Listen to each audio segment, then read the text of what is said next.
Many consider the Battle of Teutoburg Forest to be the worst Roman military disaster in history.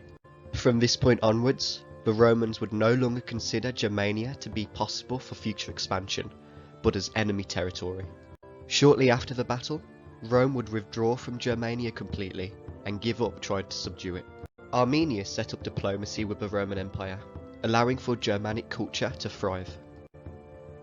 However, the Germanic tribes being ununified again allowed for Rome to influence them over time diplomatically, encouraging the tribes to attack and infight instead of attacking the Roman Empire. Between the 1st and 3rd centuries, trade between Rome and Germania boomed.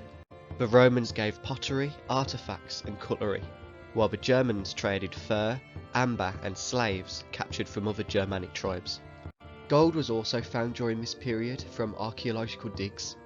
However, the Germans had no way of mining this, so it must have been imported.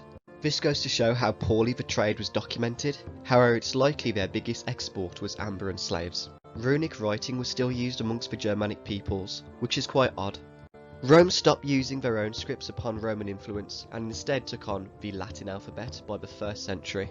The fact that runic writing carried on shows us it was an important aspect to Germanic culture despite the significant influence of Rome. Although Germanic culture thrived, writing was still something they lacked, and instead they carried on with an oral culture, leading to poetry and legends to thrive. The history we know from the Germans, from their own point of view, comes from these stories. And sadly, they are most likely warped and exaggerated over time. Barley, oats and wheat became much more farmed by the Germans, although it was still lacking compared to other civilizations of the time. Animal husbandry, however, was something they adopted a little better, mostly the raising of cattle. Rudimentary smithies, clay and metalwork also began to pop up in villages. Germanic smelting furnaces could have produced metal that was as high quality as the Romans in theory. Metal Roman coins, artifacts, vessels and statues were imported by the Germans, but only to be melted down. This is how people speculate that they have higher quality metal without having the ability to mine it themselves.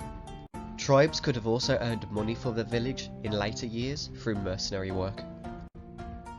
Clothing and textiles were now also produced. These clothes were bold in colours, with women wearing long dresses without sleeves and a belt to make them look more slender. Men wore trousers and were instrumental to them taking off in Western cultures. More male clothing has also been found than female, suggesting that they were better made more of it, or women simply wore less than men.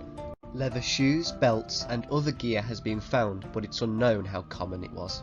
Both sexes still wore their cloaks, until Roman style tunics took off in the 5th century.